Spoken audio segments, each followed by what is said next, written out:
Hello friends, मार्गदर्शन competition classes में आपका स्वागत है। आज हम आपको विजयनगर की श्रृंखला के तहत हरिहर और बुक्का के बारे में बताएंगे। पिछले वीडियो में मैंने आपको विजयनगर साम्राज्य की किस प्रकार से स्थापना होती है, कौन सी परिस्थितियां थीं जिनमें विजयनगर साम्राज्य की स्थापना हुई, इस सारी पृष्ठभूमि को बताया। आज हम आपको विजयनगर श्रृंखला के तहत हरिहर बुक्का के बारे में बताएंगे। तो देखिए, संगम राजवंश, जो 4 राजवंश थे उनमें पहला राजवंश संगम राजवंश था। संगम राजवंश में भी प्रथम शासक हरिहर थे, तो इनके बारे में बताएंगे। हम देखते हैं कि संगम राजवंश की स्थापना के बारे में भी 3 परिकल्पनाएं प्रमुख रूप से दृष्टिगत होती हैं। पहली परिकल्पना ये है कि काकतीय शासक प्रताप रुद्रदेव जो थे इस क्षेत्र में, उनके यहाँ ये अधिकारी थे। हरिहर और बुक्का काकतीय क्षेत्र में, माने जो तेलुगु क्षेत्र था, इसी क्षेत्र में अधिकारी थे। और जब इस क्षेत्र पर अधिकार कर लिया जाता है, इस क्षेत्र को अधीन कर लिया जाता है, तो फिर वो कंपली राज्य में चले जाते हैं। इस तरह की बातें बताई जाती हैं। और एक परिकल्पना है कि कंपली राज्य के अधिकारी थे जब मोहम्मद बिन तुगलक के द्वारा कंपली राज्य पर अधिकार कर लिया जाता है, तो इसके अधिकारियों को भी बंदी बनाया जाता है, जिनमें हरिहर और बुक्का प्रमुख थे। और बंदी बनाकर ये दिल्ली ले जाए जाते हैं, इस्लाम में कन्वर्ट किए जाते हैं, और उसके बाद फिर ये विजयनगर राज्य की आकर स्थापना करते हैं। इसके अलावा एक परिकल्पना है कि ये होयसल शासक बल्लाल III के अधिकारी थे। होयसल शासक, होयसल राज्य जो कर्नाटक क्षेत्र में राज्य था, उस राज्य के ये अधिकारी थे। तो ये 3 परिकल्पनाएं हैं, लेकिन इसमें जो सबसे प्रमुख और सबसे सर्वमान्य है वो यही है कि ये कंपली राज्य के अधिकारी थे, और जो मोहम्मद बिन तुगलक के द्वारा बंदी बनाकर ले जाए गए थे, बाद में इन्होंने आकर विजयनगर राज्य की स्थापना की। तो हम देखते हैं कि विद्यारण्य के द्वारा इन्हें पुनः हिंदू धर्म में प्रविष्ट किया जाता है, और उसके बाद ये विजयनगर राज्य की स्थापना करते हैं। तो हम देखते हैं हरिहर फर्स्ट प्रथम शासक हैं। संगम राजवंश में 7 शासक हुए हैं, उनमें प्रथम हरिहर फर्स्ट हैं और अंतिम विरूपाक्ष सेकंड हैं। विरूपाक्ष सेकंड अंतिम हैं। तो हम देखते हैं कि इनकी राजधानी हरिहर फर्स्ट की थी अनेगोंडी। अनेगोंडी लेकिन बहुत ज़्यादा सुरक्षित नहीं थी, इसीलिए अनेगोंडी के सामने ही इन्होंने विजयनगर की स्थापना की है, और जिसे फिर राजधानी बनाया गया है। तो हरिहर फर्स्ट की प्रारंभ में राजधानी अनेगोंडी थी, बाद में विजयनगर राजधानी बनती है। हम देखते हैं इनकी सबसे प्रमुख उपलब्धि क्या है कि होयसल राज्य का विलय। देखिए, जब कंपली की स्थापना ये कंपली राज्य में अपनी प्रारंभिक रूप से स्थापना करते हैं इस क्षेत्र में, उसी समय हम देखते हैं कि होयसल शासक बीरबल की मदुरा में जो मुस्लिम स्टेट थी, मुस्लिम सल्तनत थी, उससे अनवरत संघर्ष चल रहा होता है। और मदुरा का जो सुल्तान होता है वो धोखे से होयसल शासक बल्लाल III की हत्या कर देता है, क्रूरतापूर्वक वध कर देता है। और उसके बाद जो शासक बनता है विरूपाक्ष बल्लाल, वो इतना योग्य नहीं होता है, और बाद में मदुरा से लड़ते हुए वो भी 1346 में मारा जाता है। ऐसी स्थिति में जो एक रिक्तता उत्पन्न होती है, उसमें हरिहर के द्वारा इस होयसल राज्य पर अधिकार कर लिया जाता है। होयसल राज्य को विजयनगर राज्य में विलय कर लिया जाता है। तो इसकी सबसे प्रमुख उपलब्धि जो हरिहर फर्स्ट की है वो है होयसल राज्य का विलय। इसके अलावा करम्ब राज्य का भी विलय किया जाता है इसके द्वारा। और इसके समय में बहमनी शासक के द्वारा, अलाउद्दीन बहमन शाह के द्वारा विजयनगर पर आक्रमण किया जाता है और रायचूर दोआब पर अधिकार कर लिया जाता है। इस रायचूर दोआब पर अधिकार करने से एक संघर्ष का एक ऐसा अनवरत श्रृंखला शुरू होती है कि जिससे 200 वर्ष तक लगभग संघर्ष चलते रहते हैं, और जिसका अंत तालीकोटा संग्राम के बाद भी नहीं होता। उसके बाद भी कभी कभी संघर्ष दृष्टिगत होते हैं।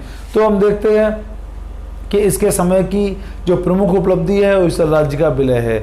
हम देखते हैं कि इसके समय में मदुरा को भी जीतने का प्रयास किया जाता है, मदुरा के विरुद्ध विजय भी प्राप्त की जाती है, लेकिन विलय करना संभव नहीं हो पाता है। कुछ बुक्स में ये भी दिखाई देता है कि मदुरा को हरिहर फर्स्ट के द्वारा जीता गया, लेकिन ऐसा नहीं है। मदुरा पर विजय तो प्राप्त की गई युद्ध में, लेकिन मदुरा का विलय संभव नहीं हो पाया है। ऐसी स्थिति में हम देखते हैं जब हरिहर अपने अंतिम समय में अपने भाई बुक्का को उत्तराधिकारी नियुक्त करता है और इस प्रकार से बुक्का हरिहर का उत्तराधिकारी बनकर विजयनगर का शासक बनता है। इससे पहले हम देखते हैं कि हरिहर के समय में भी संयुक्त शासक के रूप में बुक्का ने काम किया था। 1336 से 57 तक ये संयुक्त शासक के रूप में हरिहर के साथ में शासन किया है और इसकी राजधानी गुट्टी थी। फिर 1357 में ये पूर्ण रूपेण शासक हो जाता है विजयनगर का, और इसके समय के जो प्रमुख कार्य हैं वो ये हैं कि इसका कौथल का युद्ध हुआ है बहमनी शासक के साथ, मोहम्मद फर्स्ट के साथ में, और जिसमें दोनों राज्यों द्वारा, बहमनी राज्य के द्वारा और विजयनगर राज्य के द्वारा गन पाउडर का अर्थात बारूद का प्रयोग किया गया। दक्षिण भारत के इतिहास में ये पहला प्रयोग दृष्टिगत होता है जब बारूद का इस्तेमाल किया गया, ध्यान रखिएगा। तो ये इसी युद्ध में किया गया है। और उसके बाद फिर क्या होता है, दोनों राज्यों में समझौता हो जाता है।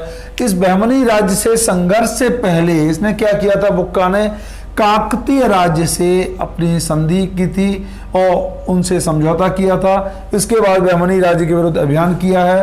अंततः कृष्णा नदी विजयनगर और बहमनी राज्य के बीच में सीमा बन जाती है। इस प्रकार से हम देखते हैं कृष्णा और तुंगभद्रा के मध्य रायचूर दोआब पर फिर से विजयनगर राज्य का अधिकार स्थापित हो जाता है। और इसके समय जो कभी कभी एग्जाम में ये पूछ लिया जाता है, चीन के लिए इसने दूत मंडल भेजा।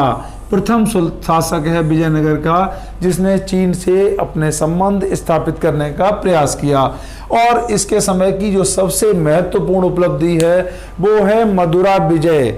मैंने बताया था कि हरिहर के समय में भी प्रयास किया गया था, लेकिन वो प्रयास सफल नहीं होता है और बुक्का फर्स्ट के पुत्र कुमार कंपन के द्वारा मदुरा सल्तनत पर आक्रमण किया जाता है।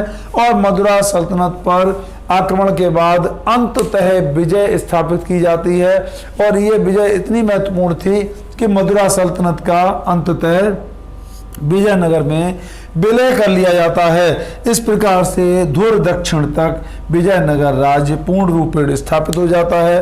तीनों समुद्रों पर उसका अधिकार हो जाता है, इसीलिए इसे तीनों समुद्रों का स्वामी कहा गया है बुक्का फर्स्ट को। और होता क्या है कि इसकी पत्नी कुमार कंपन, जो इसका राजकुमार था बुक्का का, उसकी पत्नी गंगा देवी ने मदुरा विजयम नामक एक संस्कृत में कविता लिखी है जिसमें मदुरा विजय के बारे में वर्णन किया गया है। ये भी काफ़ी इम्पोर्टेंट फैक्ट है, ये एग्जाम में अक्सर पूछ लिया जाता है। और इसकी जो उपाधि है बुक्का फर्स्ट की वो है वेद मार्ग प्रतिष्ठापक। जो सायणाचार्य थे, मैंने बताया था, सायण विद्यारण्य के नेतृत्व में इन्होंने हिंदू धर्म में पुनः प्रवेश लिया है। और विद्यारण्य के भाई थे सायण जिन्होंने वेदों पर टीका लिखी है, उन्हें भी इसने संरक्षण प्रदान किया है और वेद मार्ग प्रतिष्ठापक की उपाधि धारण की है। तो इस हम बता सकते हैं। फिर से जो इम्पोर्टेंट फैक्ट हैं एक बार देख लिया जाए। ये मैप में भी इसीलिए आज बताया गया है। ये जब अलाउद्दीन खिलजी ने दक्षिण भारत में विजय की थी उस समय भी यही स्थिति स्थापित थी, मदुरा था। हम देखते हैं जब विजयनगर राज्य की स्थापना होती है उस समय होयसल राज्य विद्यमान था। और एक इम्पोर्टेंट फैक्ट और है, हरिहर और बुक्का ने कोई भी शाही उपाधि धारण नहीं की। क्यों नहीं की? क्योंकि जब हरिहर राज्य अपना विजयनगर में स्थापित करते हैं उस समय होयसल राज विद्यमान थे, उनकी उपस्थिति थी। तो शायद यही एक कारण था कि इन्होंने शाही उपाधि को धारण नहीं किया है। हम देखते हैं कि होयसल राज्य की मृत्यु के बाद ही, मदुरा स्टेट से लड़ते हुए मृत्यु के बाद ही होयसल राज्य का विजयनगर विलय कर लेता है। और इस तरह से मदुरा विजय का रास्ता मार्ग प्रशस्त होता है। होयसल और मदुरा की विजय के बाद ही विजयनगर अपनी पूर्णता को प्राप्त करता है और रायचूर दोआब को लेकर और काकतीय राज्य इस क्षेत्र में अनवरत संघर्ष चलते रहते हैं।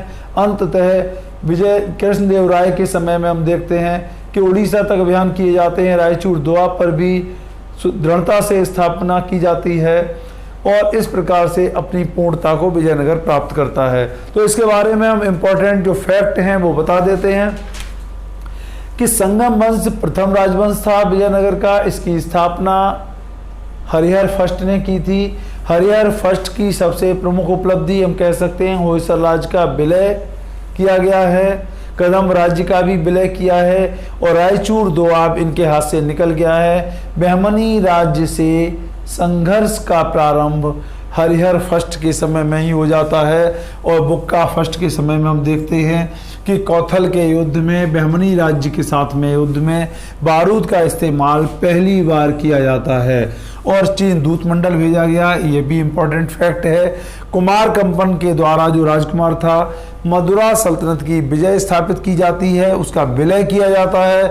मदुरा विजयम उसकी पत्नी के द्वारा संस्कृत में कविता लिखी जाती है गंगा देवी द्वारा। ये भी इम्पोर्टेंट है कि मदुरा विजयम की रचना किसने की और बुक्का की सबसे प्रमुख उपलब्धि इसीलिए मदुरा सल्तनत का विलय माना जाता है। वेद मार्ग प्रतिष्ठापक की इसने उपाधि धारण की। तो इस प्रकार से हम देखते हैं कि हरिहर और बुक्का के बारे में ये श्रृंखला आगे बढ़ेगी। फिर देवराय फर्स्ट के बारे में और संगम वंश के जो भी शासक हैं उन सब के बारे में जो भी इम्पोर्टेंट फैक्ट बनते हैं उनके बारे में निरंतर आपको बताया जाएगा। हमारे इस चैनल को आप सब्सक्राइब करें और लाइक और शेयर करें। धन्यवाद।